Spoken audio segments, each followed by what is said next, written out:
الله وبركاته. النهارده معنا موعد مباراة تونس وناميبيا اليوم في الجولة العاشرة من تصفيات افريقيا المؤهلة لكأس العالم 2026. طبعا يا جدعان المباراة هتبدأ على الساعة 4 مساء بتوقيت القاهرة والسعودية، والساعة 5 بتوقيت الامارات. اما على القناة الناقلة فهتنقل على قناة MBC 5 الرياضية. طبعا كل التوفيق ان شاء الله لمنتخب تونس ان شاء الله. خلاص، وبرضه نبارك الف مليون مبروك للمنتخب التونسي على صعوده لكأس العالم 2026. في المجموعة الاولى تونس برصيد 25 نقطة، في المجموعة الثانية ناميبيا برصيد 15 نقطة. طبعا ناميبيا طبعا هتعمل مباراة قوية جدا جدا، تقول لك هروح الزرق واجيب جون احسن ما اطلع كده وخلاص، على جلة تتحط في الاربعة الاوائل. في المجموعة الثالثة في الفريق الثالث هو نادي ليبيريا، والرابع لامورا، والثانية غينيا الاستوائية، والسادسة سو توموي. طبعا كل التوفيق ان شاء الله لمنتخب تونس. تعال نتكلم عن المنتخب التونسي. المنتخب التونسي يا جدعان بيقدم اداء كويس جدا جدا جدا. طبعا من وجهة نظر التشكيلة المتوقعة اللي يلعب بيها النهارده منتخب تونس هو ده حمد، تمام، مرياح، المطيب، العجب، فريد، محمود، السيني، سعد، غريب، محمد بن رمضان، ويبدأ بشوطة في الهجوم. كل التوفيق ان شاء الله للمنتخب التونسي ان هو يقدم اداء كويس جدا جدا جدا، وان شاء الله احنا منتظرين الاقوى من كده للمنتخب التونسي، ان هو يقدم اداء افضل من رائع وان شاء الله يعملها. ومنتخب تونس احنا وراه مساندينه حتى اخر نفس.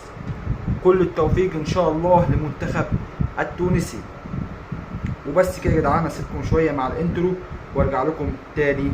وليتس جوي اخواتي في الله، ارجع لكم تاني.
ورجع لكم بقوة تانية في برضو مباراتنا تونس اليوم، المباراة الأخيرة يا جدعان. كل التوفيق إن شاء الله لتونس اليوم إن هو يقدم مباراة قوية جدا جدا. طبعا هي المباراة خلصت بس كلها تصفيات، واحنا عايزين نشوف مباراة قوية جدا جدا. ويلا كده دعمكم باللايك واشتراك بالقناة، واشوفكم على خير، وصلوا على النبي عليه افضل الصلاة والسلام. اخواتي في الله، ليتس جو.